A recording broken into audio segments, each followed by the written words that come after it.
Hello and welcome to our beloved parishioners. I'm Bailee. I'm Ashley. And this is Praise Be to Pod. Thank you so much for joining us. We have a very, very, very special guest. Three berries. Three berries. The most special guest maybe ever and will ever have. My very best friend from growing up and currently, Rebecca Saponiak Krishnan. Hey, parishioners. I'm so excited. Oh, my goodness. And our number one fan. Yes. I am your number one fan. I have to say, too, that Becca and I used to grow up, like, playing podcasts and, like, interviews and stuff. It's true. Do you remember the one we did about, like, Quaker oatmeals? Yes, that was so good. Oh, my God, that one You're was so playing good. like commercial? Yeah. No, so basically... Radio. No, it was actually like the like Quaker religion that was sponsored.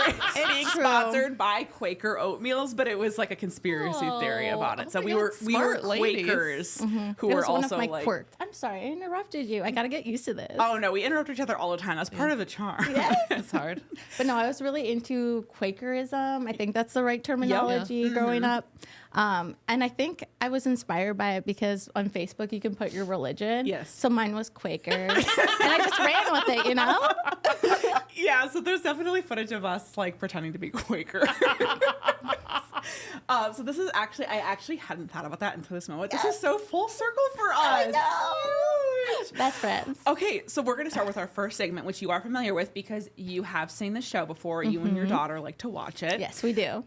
So, Raise them young. Yeah, Train raise them them- up young. My daughter is 9 months old, and Yes. she has watched since she can visibly see. She loves Praise Be to Pod. It's her favorite show. I was telling everyone before this, it's her Miss Rachel. wow, amazing. Okay, so let's go get started on our first segment. What's on Yes. your heart? Bailee, what's on your heart today? Okay, well, I have a very embarrassing story. Well, first of all, before I get into it, Ashley and Becca, did you get the email from me? Yeah. Yes. And our friend Rebecca, Yes. Okay, so which I did click on. was the victim of a online phishing scheme where I received an email from someone that was a friend of mine who was planning a party, and I'm not going to get into it, but contextually it seemed like it didn't surprise me because there is a party coming around the corner possibly, like because you have a birthday coming up. And so I was like, oh, well, maybe there's a party being planned. Like, that would make sense. So when I received it, I clicked it, and I didn't realize it at the time, but it was some type of phishing ploy to get me to click a link. And then somebody hacked my email and ended up sending the same invite out to a ton of my contacts. And it was so embarrassing because that's such a boomer move of me. It was a really good hack, though, because I clicked on it, too. Yes. Because it was like, it was an Evite. Yes. And it was a button, and like, even if you looked at like the from, it was normal. Yeah. It Very. wasn't like some crazy, like all the things they teach you Yes. at work, like to look for, they were all Right. correct. And then when I had to change my password, it was in Nigeria, was the hacker. Yes. So I ended up figuring out how to get the hacker out of there because they reroute your emails to their inbox. And so that's why, like, another thing that I noticed first I noticed because people were like, Bailee, I got this invite. And I was like, fuck, that was a hack. And then I noticed that all of my emails were being read as they got into my inbox. So they were being forwarded to this other person's inbox. So I was able to I did some research and figured out how to get them out of my email. So everything should be good now. But I was so embarrassed because I also had some professional contacts in there that I had more recently been emailing with. And including my therapist. And I was like, if my therapist gets a party invite for me, I am never going to forgive myself. He knows my deepest, darkest trauma. He knows the most intimate details and secrets of my life. But if he knows I got hacked, I'm never going to see him again. Oh my God. Anyway, so it was humiliating beyond comprehension. But anyway, that's what's on my heart. Ashley, do you know what's on your heart? Yes, I finally figured it out. I was having a hard time. I am officially a full-time freelancer. Yeah. Congratulations. So What a even hustle. though everyone else in my life had the most confidence and hope in me, I had none in myself. Isn't that how it works, though? My husband, Danny, was constantly like, you're really good at this. It's going to be fine. Yeah. You're going to find plenty of clients. Yeah. And it's really funny. This lady that worked at an agency that an old job of mine hired, remembered me when she needed someone for contracting work at her new agency and found my website and like my LinkedIn posts. And now I'm like 20 hours a week at this agency. That's amazing. I know. How do you feel? I feel really excited. Yeah. Amazing. And I mean, I have other work too, but it was never going to be enough to like sustain myself. And I was getting really nervous. Yeah. And now I'll be fine. Not rich, but fine. Yeah. Yes. I just have to say, just as someone who has seen your journey on the back end, you have been so impressive and you've persevered through a lot. And it's been a long time to create that, portfolio. But if you remember, the tarot reading that I gave you was that you needed to lean into your like contract work and you did it. And I'm just really impressed with you because I just know that hasn't been easy. And it just takes a lot of grit to persevere through that stuff. A lesser person would have, I think, given up. Well, I didn't really have any other options because I never got any other job offers. I think that's how grit works, though, is that you're like, I'm going to keep doing this because I have no other option. But some people can't even handle that. Yeah, I mean, I think the other option would have been like, I guess I'll go work at Target, or like, I guess I'll just take whatever job I can get that like won't fulfill me. And it's great. I don't feel that anxiety when I like plan a trip anymore. Yeah. Like, oh, will my boss be mad? I don't have a boss. Yeah. I can do whatever I want. Yeah. I can work at 10 a.m. or 10 p.m. That is very cool. Problem. Yeah. So there's definitely like there's a meme like, I didn't want to like work all the time. So I own my own business. So now I work like 24/7. That's how I feel. Yeah. Nice.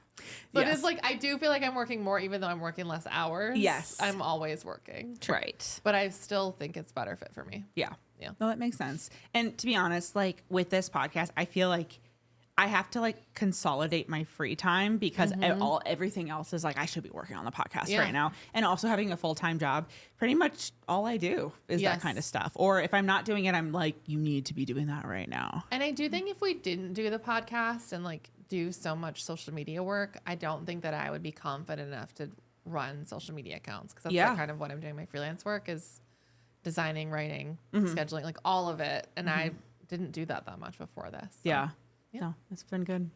Well, I'm so proud of you, Ashley. Thank you. Congratulations. And we'll get rich soon. Don't you even worry about it. All right, Rebecca, what is on your heart? Okay. So I have some pop culture thank God. news, pop culture hot takes. It's probably more of a common take. And what's been on my heart is Euphoria has gone too far.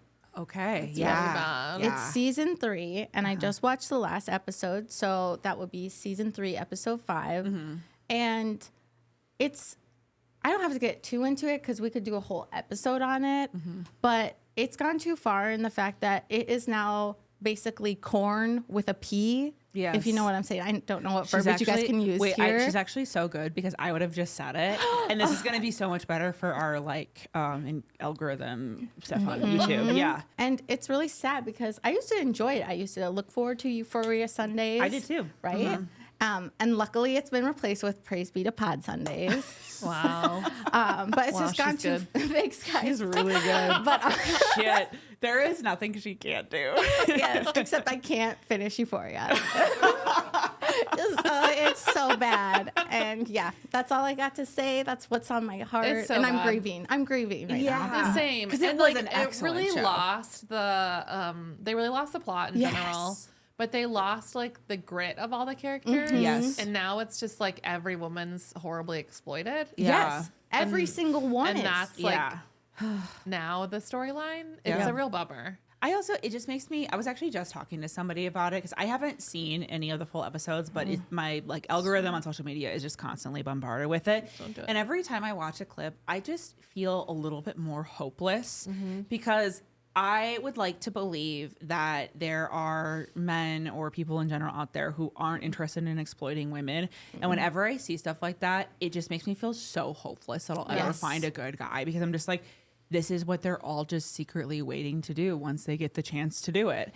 And it makes me so sad because I also think that Cassie's character was so interesting in the first season. And her character is typically somebody that I have a hard time empathizing with, but the writing found a way to make me really care about her and see her. And then it just like took what everyone hated about that kind of person and made her the worst, most insufferable person when she had like true beautiful vulnerabilities, and now she's just fucking whiny, which is exactly it's a very red pill thing to like take a woman, sexually exploit her, and then shit on her for like being sexual. And that's exactly what has happened to her, is that like they know that they're capitalizing on how much people fucking hate her right now. Sure. And I'm not saying that she is Talking about Sydney Sweeney, or Yes. you talking about Cassie? Okay. yeah, Sydney Sweeney, sorry. Kind of works both ways. I mean, both, honestly, at this point. And it just like makes me sad. I think that she has a lot of agency in this, so I don't think she's necessarily entirely a victim, but it makes me sad because I'm just like, there was just so much that could have been done with Cassie. But yeah. That was a good what's on your heart. Rest in peace, Euphoria. R.I.P. Euphoria, indeed. Brutal. Okay, but let's get into the episode. Okay, so like I said, today my best friend, Bekha Krishnan, her husband's last name is Krishnan. She is married and she has a baby. I do have a baby. Yes, just one. Bekha and I first met as children when her parents started attending, or her whole family started attending the evangelical charismatic church that my mom was a pastor of in the small town that we grew up in. And so Bekha and I have a lot of overlapping experiences in our deconstruction journey. We had a lot of the same religious experiences growing up. So we share a lot of the same perspectives. We're from like rural communities. A lot of that stuff, like there's a lot of overlap. But one of the things that I think is really unique about Bekha's experience as opposed to mine is that she experienced all of this as a biracial second generation immigrant from Honduras, which is a very different perspective than what Ashley and I typically bring to this. Because obviously, like, we are white women who have the white female deconstruction experience, which is largely incomplete in the entire deconstruction story. And so I would really love to broaden that perspective, because I'm sure that there's a lot that we leave out that we don't understand. And so I just wanted my best friend to come on here and talk about her experience, because it's truly remarkable and amazing. And I've learned a lot from her myself. So welcome to the show, Bekha. I'm so excited to be here, guys. Okay, so first, before we get into it, talk about when we first met at Emma's birthday party. I love this story, and it's very clear in my head. I remember it very well. So I don't remember our age, though. Maybe like We were like early middle school. Yep, I was maybe in 4th, 5th grade. Emma. Oh, can we say her name? Yeah, I just said her name. Emma. Dr. Emma. Yeah, she has a PhD and she listens. Hi, Emma. Hey, Emma, you are so beautiful. And yeah, well, she's announced it publicly. She is expecting. She's going to be amazing. She has a baby in her tummy. She does. And she's got a doctoral degree in her brain. Yep. So, Okay, let's hear about this birthday party. birthday party. Okay, so the birthday we party don't know of her. Emma. So I met Bailee. She was just one of the fellow guests there. It was a very fun party because it wasn't all of the girls from our grade. I went to a small town. We knew everyone. So there were new people to meet at this party. It was fun. yeah, and Emma was my cousin's cousin. So a very small town. Did you guys go to school together too? No, but we Okay. went to like 2 schools like that were like maybe 20 minutes away from each other, Okay. 25. So like rural The farm schools. town Yep. situation. Okay. Yep. Yep. So I come to Emma's party. There's a bunch of new girls there. I'm making new friends. And then Bailey's there. And she really stood out. Oh my God. In a positive way, of course. It's so embarrassing. Oh, yes, I'm going to get into the story. And it does relate to Praise Be to Pod in some ways because Satan is involved. So, yeah. We were playing, I think, hide and go seek, some sort of game that involved us running around the house. And the house was huge. It was like a lovely, really old house. I lots love of that levels. house. Amazing house. There was an attic. And I remember the door that led up to the attic. And I was running around trying to find a hiding spot. And then I run up into like the upper floor. And then there's that door leading up to the attic. And Bailey's just plopped in front of it. Like, plopped. Just doesn't seem hurt, but like just is there, sitting on the floor while we're playing hide and seek or something. I was hiding. She was hiding in plain Really sight. bad at it. Yeah. And I look at Bailee trying to be inclusive and say, hey, don't you want to play with us? And she said, no, I'm guarding the door. And she's like, Satan's up there. And I'm like, what? And she goes, hi, Satan. And it was just so funny. I really thought I was doing something. Yes, and that's the first time I met Bailee, and it really stuck in my brain. And I thought, see this, why. yep, this girl is wild. She's crazy. She's got the Holy Ghost in her, and she can take on anyone, including the devil. And you were already Christian. Yes, I was. I Okay. went to a different church then. Oh, which wow, that was actually one of segue. my questions.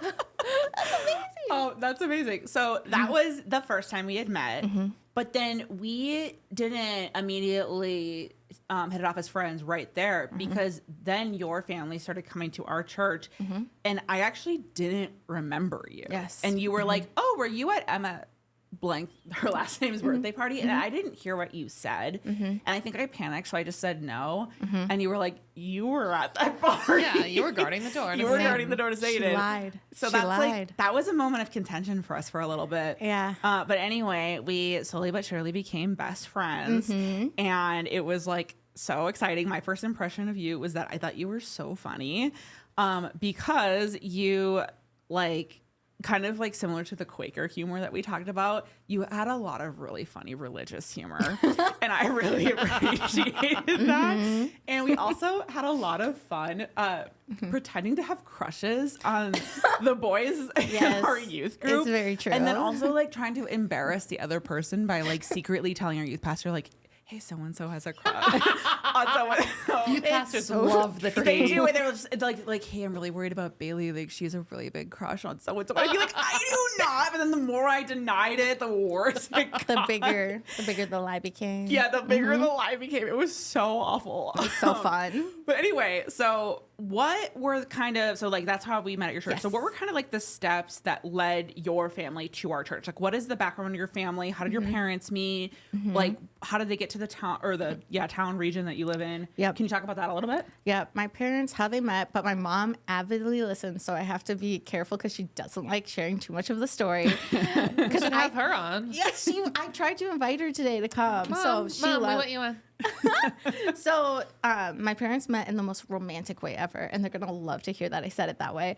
But they were pen pals. Wait, where are they living? Like, where's the pen pal situation? Amazing question. So he wrote to her. I'm trying to like be concise with it, but he wrote to her while she was in Honduras in Central America. And your dad's from Minnesota. Yes, he's okay, from so he's brought her Minnesota. home Yeah, to, he's Yes. a farmer. to the hometown. Okay. Yeah, so very rural. Absolutely. So they meet, they come back, and what was I gonna say? They have us. I mean, they get married, they have us, and they still live there, and they're very happily married. And then I think that my mom was very religious. She's Hispanic. Honduras, Central America is a very religious country, and so she wanted to find a church to go to. She found one pretty early on. She went to a church in our small town. But how we kind of talked about it is we felt like she never really fit in very much there. Or we felt like we all didn't fit in very much. Like we were part of the congregation, but we weren't really accepted. Like we weren't the right family. And kind of like overall a general theme of going there, which was different than the church that I went to with Bailee, was that like I felt like important at Bailee's church.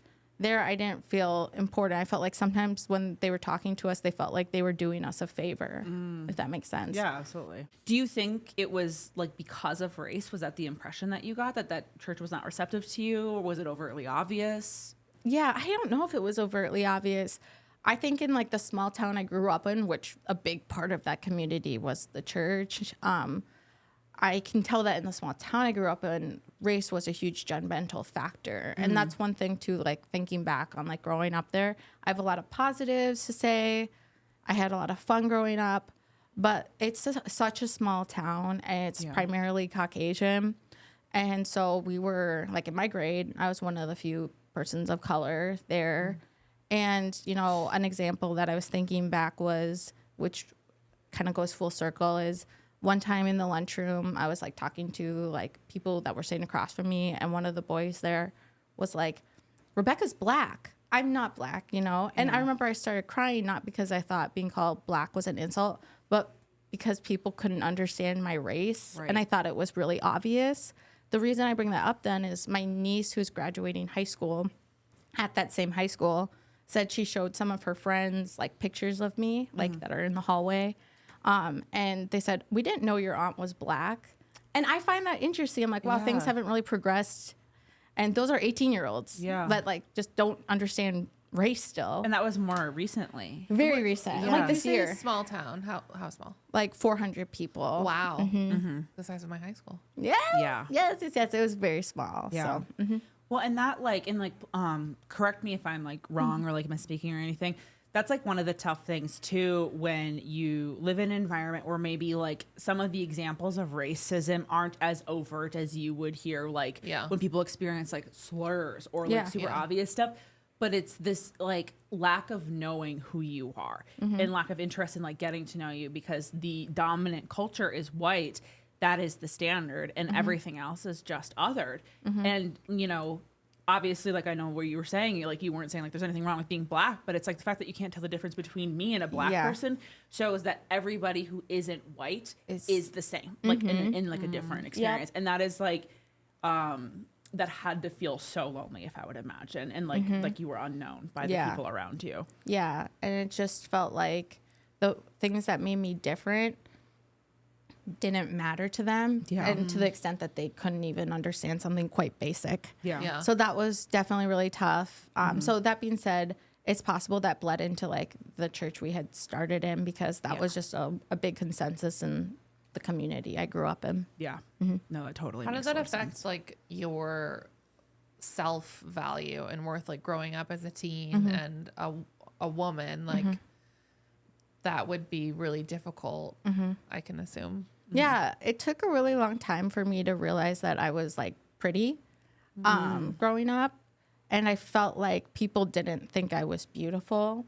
And that really does hurt a young woman's self-esteem. Yeah, especially if you don't have like any other context or experience to prove otherwise. Like, I'm sure it's just a lot easier to believe that that's just the truth, because I know what you're talking about. Like, being white is so like intricately part of the beauty standard where we're from.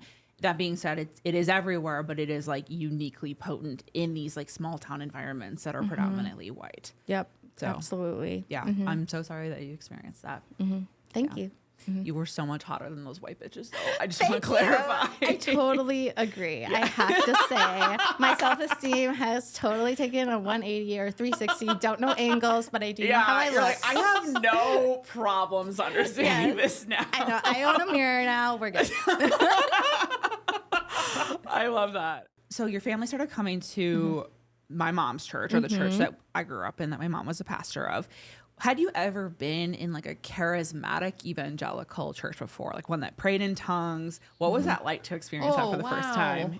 Yeah. It was so different. Yeah. But I'm going to be honest, there was a part of me at first that kind of liked it. Really? Because, I mean, I was so bored at my church before. Yeah. At least there was something to look at. Like, we were like, hey, yeah. There were flags. There were like instruments coming in. Shofars? Oh, God. That lady was crazy. I know who you're talking about. The horn lady, I did not like her. I did not like her either. How many trips to Israel? Yeah. I don't know what her deal was. Israel was a really big deal, too. People really loved Israel. Yep. But, Yeah. super... They seem to go hand in hand with the churches that have flags. Yep. Yes. The Israel churches love flags and shofars. So it ended up being like a somewhat positive experience to like witness those kind of things. Did you ever like initially experience like prophecy or prophetic word, or did that come later? Do you have any memories of that? Yeah, there was this Big eye roll for those listening. well, there was this prophet who came to our church, right? And he was kind of funny, but like, I don't know. There were two different prophets. One prophet had said, Rebecca, you're going to sing with me. I know you want to sing. And I am not good at singing, you guys. You love to sing voice memos to me sometimes, and I really like those. I'll wake up to them because you wake up a lot early. Oh, you're right. He was right. He said you're going to sing on Praise Be to Pod. And actually, we're about to hear a musical number from Bekha. Let's go. But no, I mean, yeah, there were some prophets, and they were a little weird, but they were charismatic. So again, I wasn't bored at least. Yeah. But prophecy is so fun. And I think I know the prophet you're talking about. When he would come to our church, he would like selectively pick people in the Yes. crowd to prophesy over. And if you were picked, it felt so cool. Yeah. Yeah. Yeah. Right. So that was like, yeah, that is a very intoxicating experience.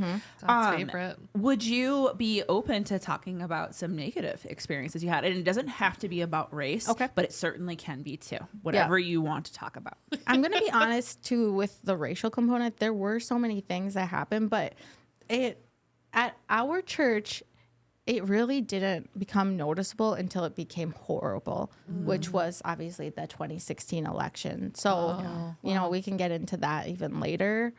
So that was it. So it was, I can't think about too many racial examples until it got so horrible where we felt betrayed. But the other negative parts were, can I say his name? Are you? I You think said the his one name I've already. before. Oh yeah, then yeah, go for it. Sorry, Pastor Josh. Hope he's not watching. Hope he's I unwell. hope he is. Hope he's unwell. I hope he learned something. Fuck you, Pastor Josh. Oh my gosh, that What healed you? Healed my inner child just now. Yes, Pastor Josh. Oh, wait, no. Yes, Jacob. No, Pastor Josh. Yeah. Oof, oof. So close. But Pastor Josh, that was one of The pressure is going to love all of the Pastor Josh slander. so Only the real ones. Yeah, only the real ones know Pastor Josh. Pastor Josh. Alistair. That was my first experience as a child that I can remember. Well, we've all had experiences like this, but of being very much so manipulated, but thinking that this person really loved and cared about you. Yeah. So, like an example of that was when he left our church for good reason. I remember sobbing and being devastated. And then I look back, I'm like, oh, I was so like emotionally intertwined by everything he was teaching us. But the one negative I can take back to me in like adult life is that until I was 24, I think, I had nightmares of like demons and I'd wake up. I was scared to sleep every night until I was 24. Yeah. And so I didn't realize it until I realized it. That's how I healed. And then the nightmares stopped. Wow. Was like I would just see demons in my nightmares. It would be nightmares of me trying to cast out a demon, but I couldn't. My voice wouldn't speak. Yeah. And then I realized that is a sign of PTSD. Yeah. And so that was really hard. And that was a long-term effect of Pastor Josh. Why? Yeah. Was he like really into demons? Yes. Oh, what wasn't he into? He was the one who would like conjure or like he would turn off the lights and like walk us through what it was like to go to I hell. remember he really liked hell. Okay. He really loved Yes. hell, and he really wanted all of us to go there, apparently. But he just created, and he was so visceral in his recreation. I think he really wanted us to understand like the sensory terror of the demonic and hell, and like the end times and stuff. So there's just a lot of like fear and spiritual abuse tactics that were done that way. Yeah. No, he was a very predatory person. Yep. So. Yep. I just like remember his voice got really soft and smooth when he'd make us imagine these things. Yeah. And he'd say, imagine your best friend. So, hey, I won't say Bailee, but I almost said my other best friend's name. So I'm imagining them. Oh, yeah. Okay, Yes. yeah, I know I'm what you're talking about. imagining our lovely best friend who doesn't go to who didn't go to our church.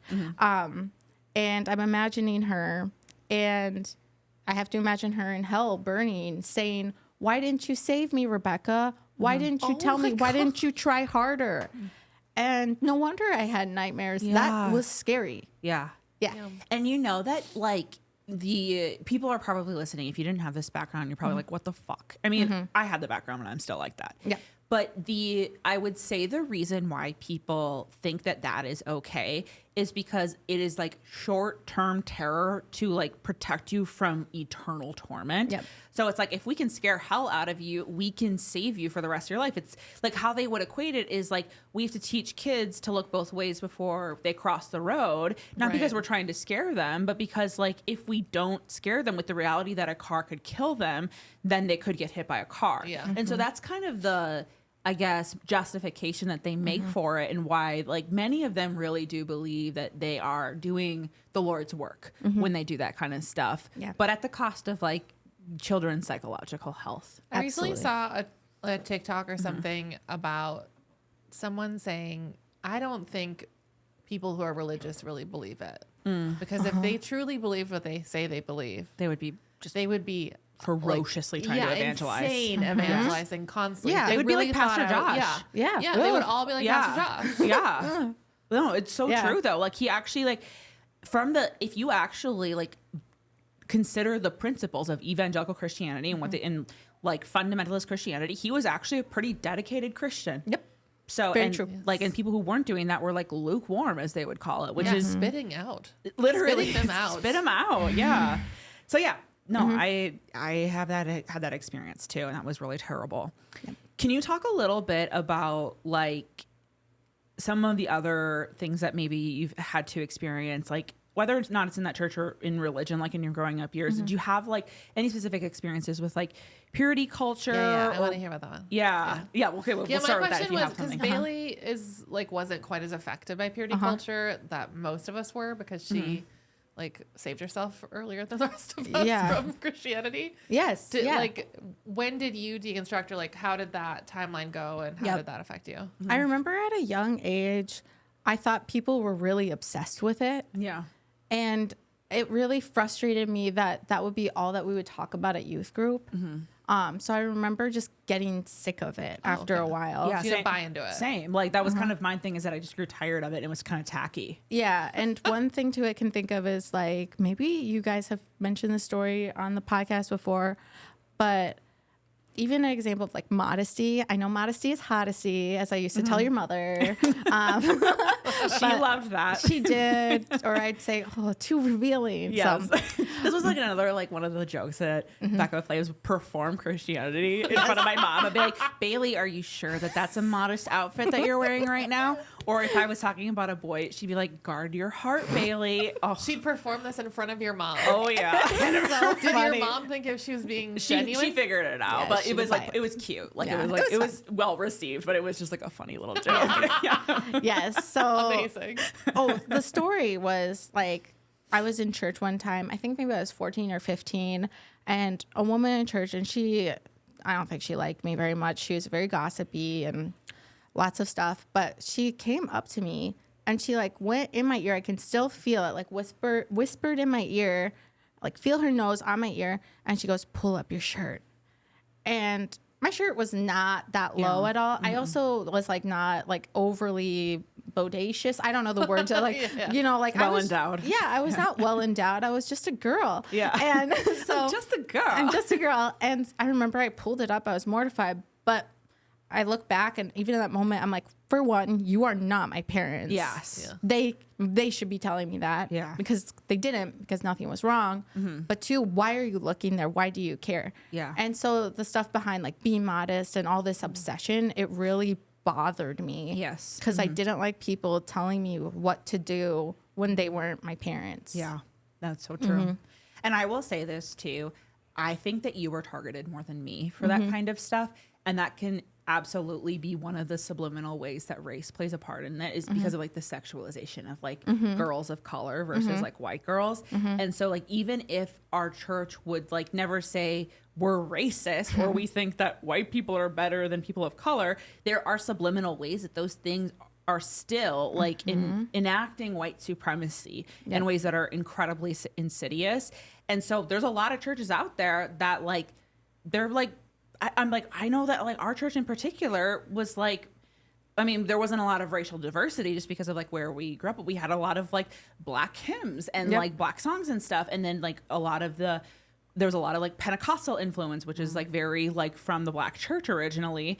And then we were also like a lot of the people were really into like movies about like abolition and things. So it's like, but so they don't think that they can possibly be a host for those kinds of like toxic ideologies, yet they are sometimes the worst offenders of them because there's nothing to point to. They're never going to say this isn't race motivated to anybody different than them. Yeah. You know, when they are, they don't see it. Yeah. Yeah. Or if they Absolutely. are, like if they go to the city and they're meeting other people of different races in churches, there's just this, it's more of like a, we're all God's children. I Right. don't see color kind of Yeah. thing. Like, I love you. And like, Yeah.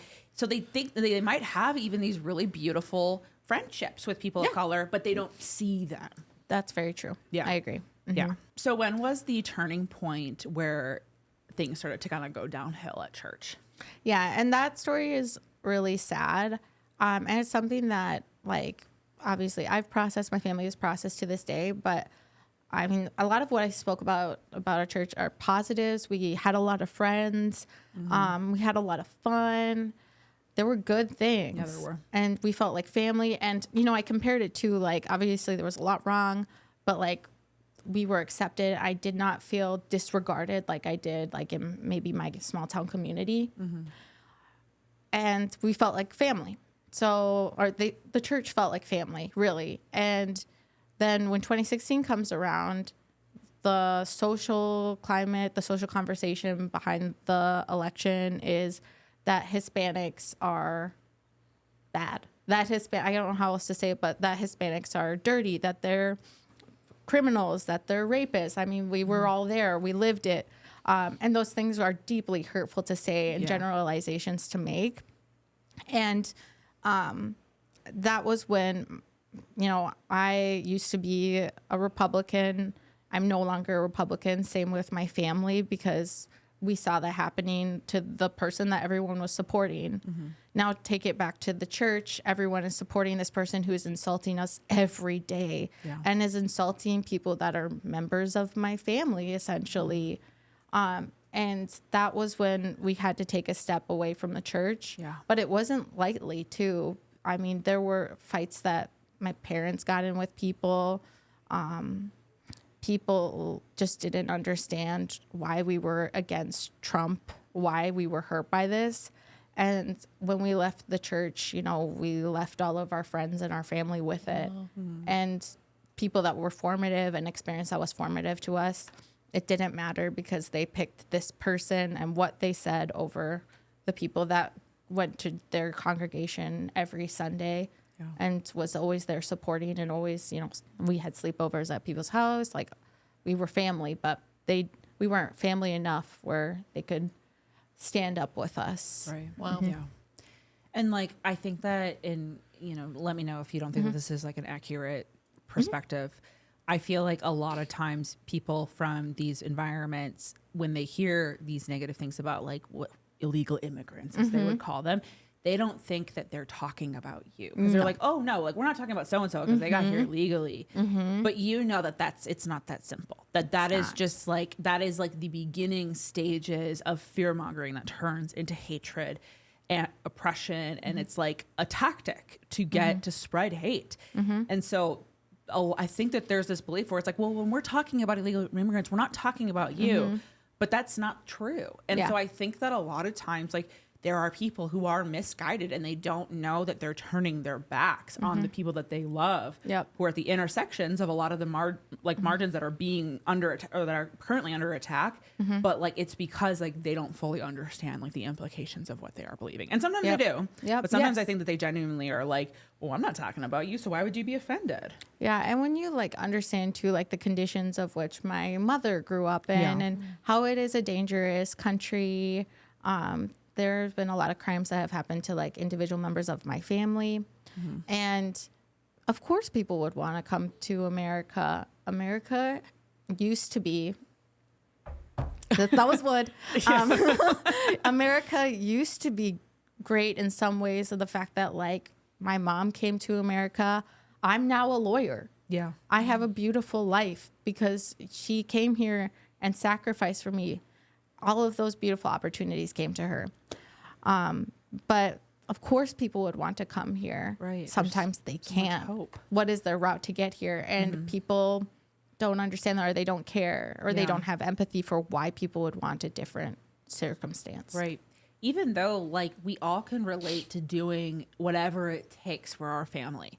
And I just, like, think all the time about people who are, like, anti, forms of immigration like this. And it's like, you mean to tell me that if your family or yourself was in danger where you were, but, like, there's, like, a technicality of the law that's keeping you from crossing the border, but if you did, you had a fighting chance at life, you're telling me that you wouldn't try it? Like, that's ridiculous. I don't believe that at all. But there's this, like, that's why they have to villainize, I think, people, and be like, well, they're all, like, cartel members, and they're like rapists, and they're, criminals and all this kind of stuff, because like, they don't want them to empathize with the families that are doing that kind of stuff, because then all of a sudden they would realize that they would do the same thing too if they were in that situation. So is this like conflation with the MAGA movement and electing Trump and your whole church backing it up? Does that go with the timeline of you deconstructing? Yes. Okay. Yes. Because I was in law school or about to be in law school when Trump was running for president. And it's funny because, and we'll talk about this later, maybe I went to Bethel for undergrad. It's crazy. Yeah. Not to be confused with Bethel School of Supernatural Ministry. A real college one. Yes, there is a college in the Twin Cities that's Bethel University, Yes. and it's a Christian school. Yes. So I went to Bethel University. But when like the first week I went to St. Thomas School of Law, I deconstructed and but not more importantly, but very important. I also changed my political leanings and it was like coincided with the time of Trump. And so, yeah, it did. Yeah. And I mean, maybe that's one positive thing to come out of Trump.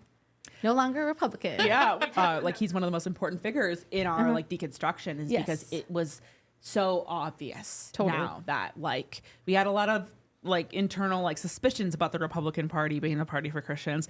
And then when we saw that, they were like, yeah, there's just no fucking way now. Yeah. So before you deconstructed, right, as you were entering law school, you went to Bethel. Can you talk a little bit about like some of the preconceived notions about Bethel you had going in there, and then maybe like what your experience was like while you And were there? can I just tell you that Bethel was my dream school? No way. Little Christian Ashley, she wanted to go to Bethel so bad. But I went to Eau Claire, Wisconsin. It was about a fourth of the price. So. Yes. Bethel is expensive. Yeah. So I had to go to Eau Claire, and I was like, I guess I'll just have to join a Christian club. Because I can't go to Christian college. Totally. No, Bethel was like, because it's very like academically excellent too. Yep. I had some good experiences at Bethel. There were some really good professors there, and I got really good financial aid. You worked really hard for that too. Yes. So I got really good financial aid. So that's how I was able to even afford it. It was actually quite affordable for me, which is great. But my experience at Bethel, I was only there for 2 years because I did PSEO. So only had to be in college for 2 years. And that's a Minnesota That's how thing. you're So for already our a out-of-state lawyer. listeners and out-of-country listeners, it's a program in Minnesota where you can get some of your college credits done when you are in high school, and then you can transfer in with like an associate's degree already. So it cuts a lot of your college costs in half. Yep. So that's what I did. So I'm happy I was only there for 2 years because I lived on campus for the first year. And that experience was horrible in so many different ways. But there's like the racial component was, I think that I experienced just as much racism at Bethel than I did in a small town in Minnesota. Wow. Which is wild because Bethel was like the school that they're like, oh, that's a little liberal. Like there was like a little bit of a warning put over it if you were like, grew up in like a really conservative environment, that like that was like a really liberal school to go to, which is crazy because continue. No, for sure. And I have a few examples of it, but the one that really frustrated me was I eventually got the RD involved because there were girls on my floor who, like, a common thing that I experienced is people get Honduras confused with being with Mexico, me being Mexican, which it happens. But they knew I wasn't Mexican. And so they gave me the nickname Bexico because Becca, Bex. Yeah. So they gave me the nickname Bexico. Whatever. I didn't care much in the moment. It's not even a good joke. It's not even a good joke, no. So it didn't bother me yet. And then it started to bother me because it evolved from Bexico to the stupid little Mexican on our floor. Oh, wow. That was what they called me. I remember the you stupid telling me little that. Mexican. And that's when I was like, I'm going to get my RA involved. And my RA was very supportive. She's a lovely person. I wish her well. She went to our RD because she was very upset about this. She said, this is bullying. I have a formal meeting with the RD about this because I'm so bothered. And I'm not a tattletale. I'm so bothered. Sit with the RD, this person who has a master's degree. And he looks at me and says, I just believe that these girls on our floor are just verbal processors. Oh my God. Verbal processors. What are they processing? Yes, they're processing racism. Yeah, I was like, that's actually like just as damning. Yeah. So You should have just said that they were joking. Yep. But that which would have been stupid too. Yep. But like that would like you're really processing what is authentic to their souls. Dang, Yep. You should have And- a refund. Yeah, I should have. Yeah. Hey, pay me back. But that's a real thing that I can say. I feel this now, like in my small town, how I felt in my small town, especially how people spoke to my mother.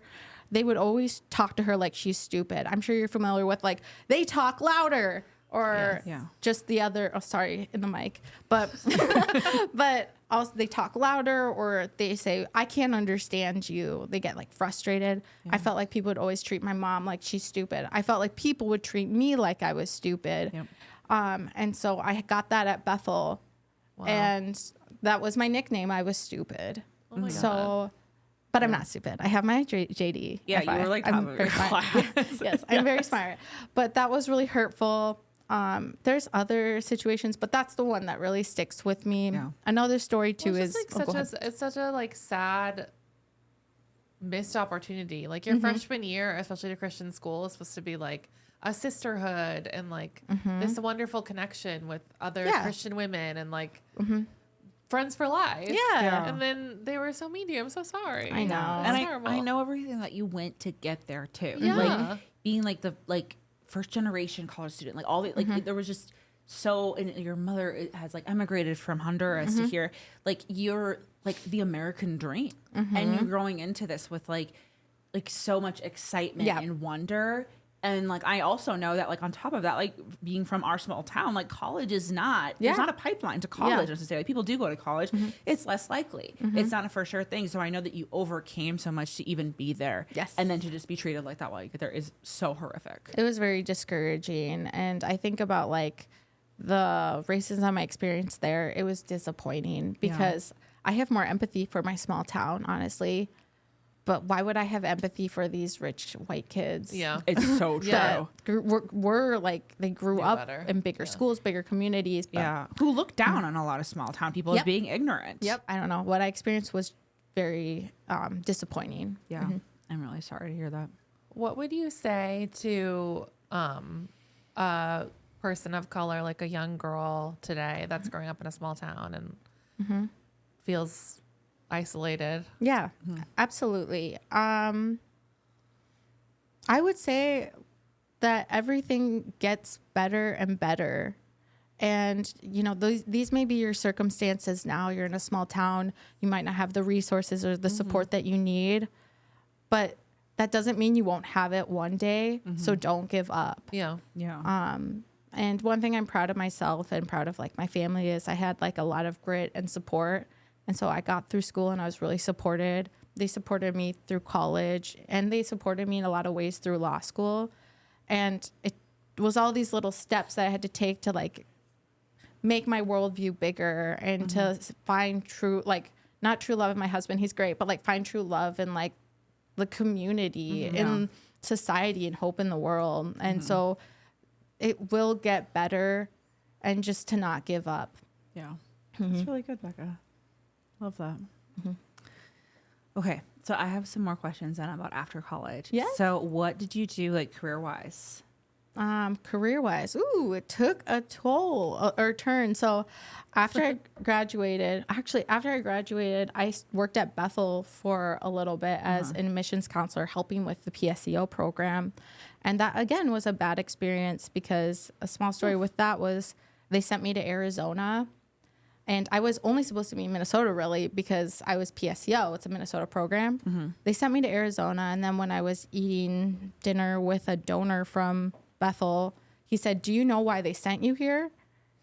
And I said, "To eat spaghetti with you?" Like, I don't know. Yeah. And he said, "No, they sent you here because you look like you're from Arizona." What? And he said, "You're Hispanic." And I said, "Okay, I don't believe Has he that." been to Glendale? Like, please. Yes. Yeah. I'm thinking of like all these white girls who go to like Scottsdale. yeah, Scottsdale for their bachelorette party. Thank you. So I talked to the admissions director about it, and he doesn't say no. Yeah. I said, "Is this why you sent me here?" And he just laughed. He didn't say yes. He didn't say Oh no. my God. And that was a weird situation. So I eventually did leave that job. And then I didn't step better. I worked for the Republican Party, although a formative experience, though. I did make some good friends there, although they're mean to me about my book. Yeah, we can talk more about that. Bekha is an author. I'm a published author. Yes. Yep. Check it out. Different Wings, Same Hive. We can link TM. it. We'll link it. Yeah. No. Linked up here.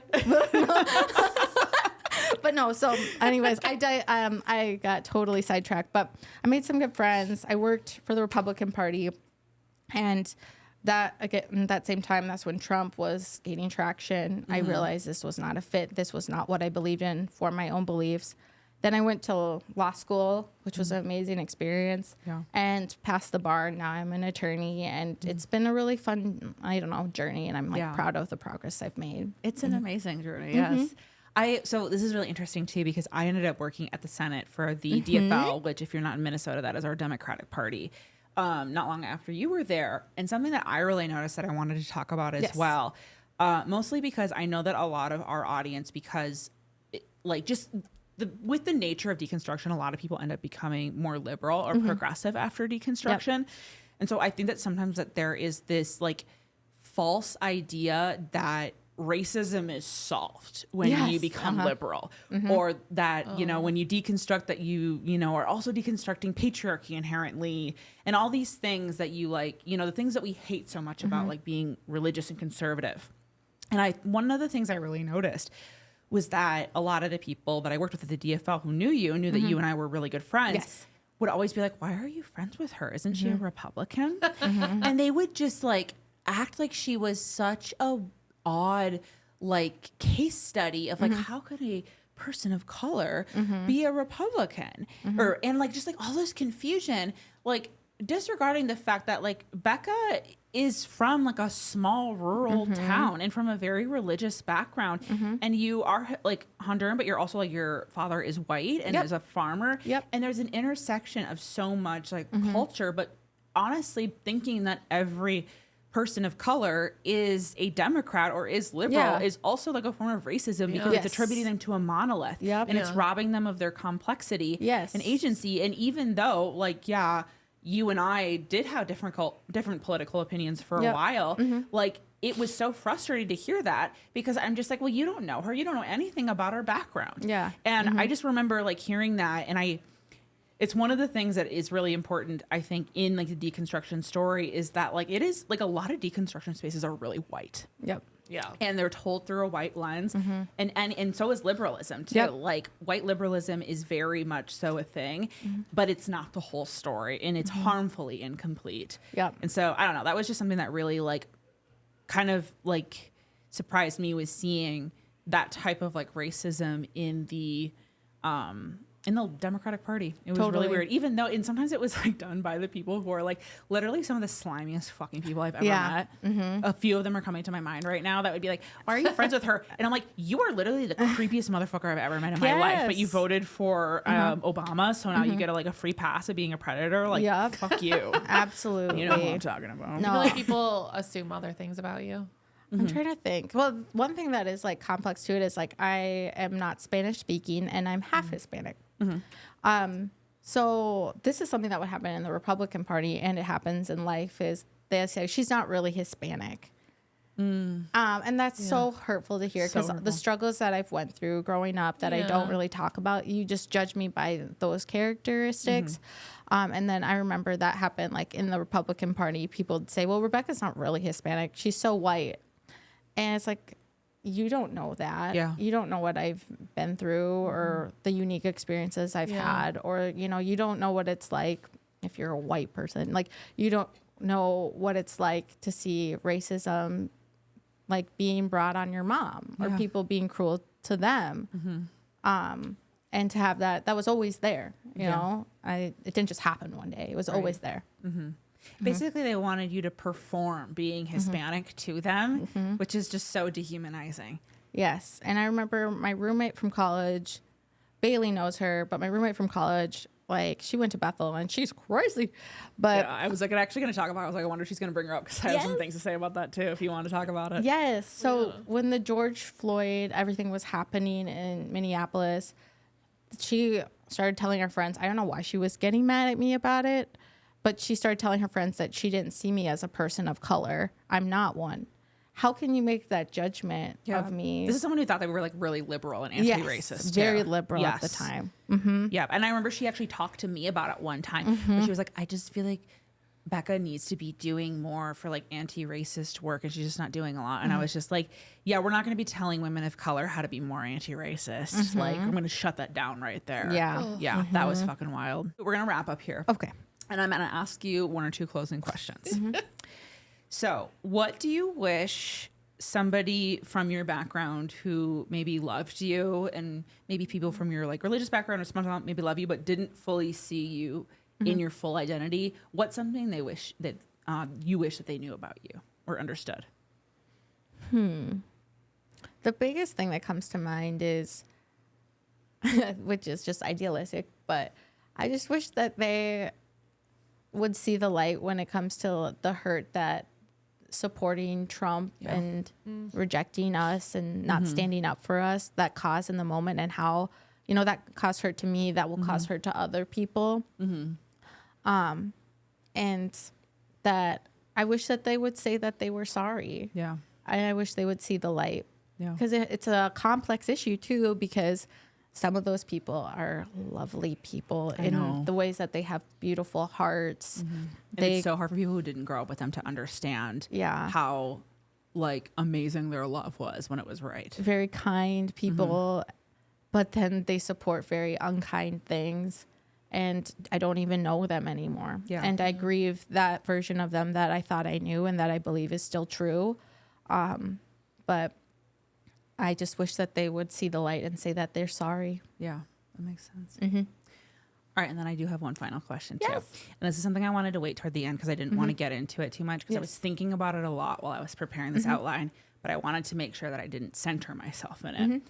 So reflecting now as I've gotten older and becoming more progressive, I see many of the ways that like I may have like loved people growing up who like, and I'm not even trying to talk about like people of color as a monolith, but people of color, like anybody of different margins that I felt like I was loving them authentically. But looking back now, I'm like, I did not fully see them for who they were. Sure. Because I didn't like honor like the unique, like I was very much so like, I don't see color. And that was incomplete. And so like, to me, sometimes I like wonder like, how can I continue to learn and understand what I don't already understand, because I don't want to at any point ever arrive at the feeling like, great, I've now done the work of anti-racism, which means that I can have a public platform where I talk about it and blah, blah, blah. So my question is, for people who are deconstructing and who are becoming more progressive and all that kind of stuff, what are some things that you notice about the deconstruction movement or being more liberal people in general that you think that they need to be more aware of, that they might still be enacting racism currently in their life? Yeah, I don't know.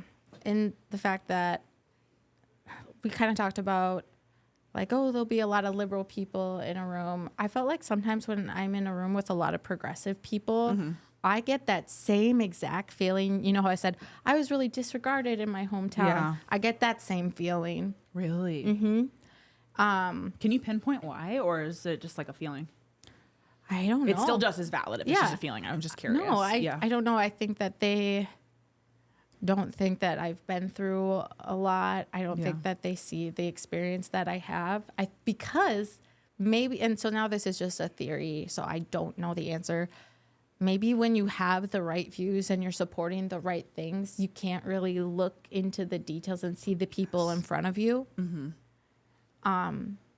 Because they're not good. Like, for example, like I don't volunteer stories of where I've been hurt in the past and everyday or to everyday strangers. So people wouldn't know that I've been through certain things.